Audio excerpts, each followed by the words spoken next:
Hi world! Thank you for joining us in one of our Spend Your Kids' Inheritance chats. My name is Frank Horvat. I am the composer of this brand new show called Spend Your Kids' Inheritance, a great new musical. And I'm sitting here with Denise Norman. Denise is an actor, singer extraordinaire, and she is playing the character Claire Blondeau in our show. Pretty well, the central character. Did you know that? I know that you feel strongly that way. Well, it is. I mean, I'm not lying. It's not a thing. I feel it's a link character, but I very much feel that Nellie is the catalyst for me as the primary thought to it. You are the glue that holds the show together. Okay. Anyway, thank you for joining us. Thank you for having me here. So, Yes. Talk to us about Claire.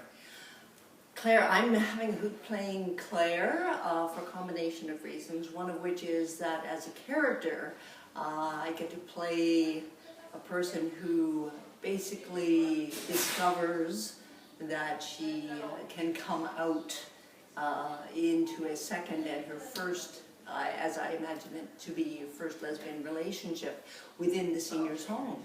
And I've had several friends my age and people who are past middle age or middle age who have had to wait until that time before they are able to reveal or discover who they are in this way. So I just love that I get to represent that.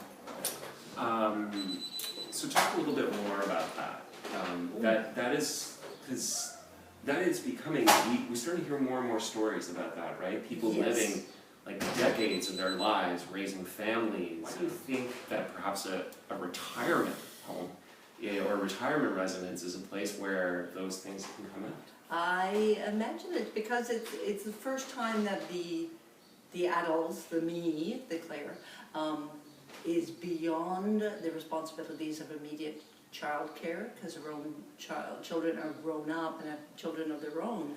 So it's the first time that they're getting to really think in freedom and independence of who they are since they were young adults themselves.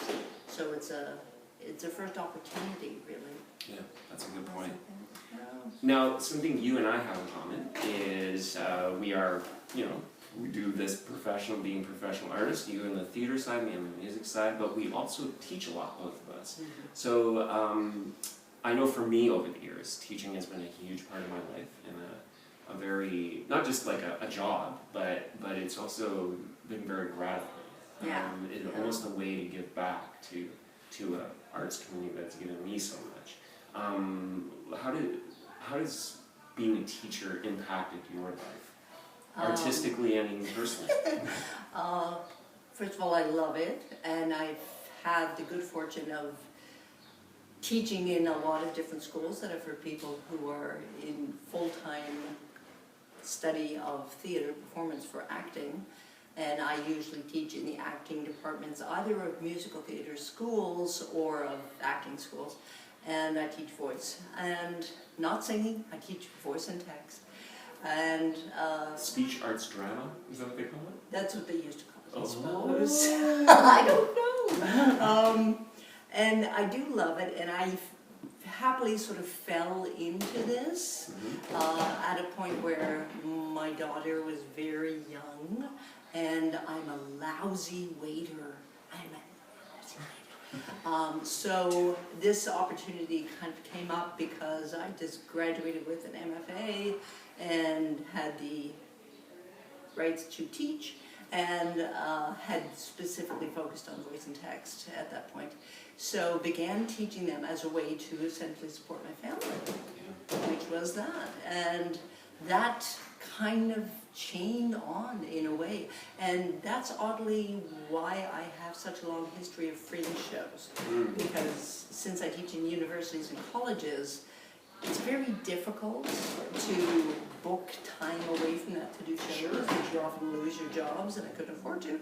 So I ended up always thinking of the summer as my time to actually get a performance opportunity. Right. So the first Fringe show in the Toronto Fringe I did, I was in the third Toronto Fringe, and I pretty much been either performing or directing in shows a lot since then. That's amazing. So, finally, if you can still hear us over the so talk about what you're hoping people are going to get out of seeing Spend Your Kids' Inheritance.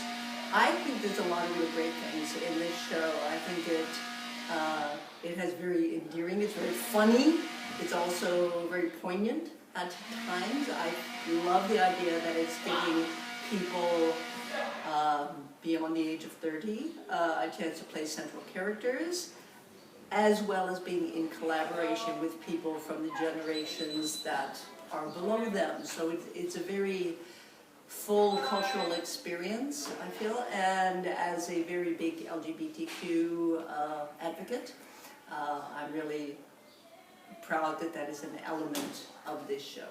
Yeah. I can't say enough echo those comments for sure. That's a lot of exactly the same things that tied me to start working on this project many years ago. So it's really awesome that Denise is in this show, and now you know why, because you can see how amazing she is. So if you do get a chance to see our show and check it out, please do. You can get more information at spendyourkidsinheritance.com. Thank you so much for joining. Thank you, Denise. Thank you, and it's funny. It is. Bye.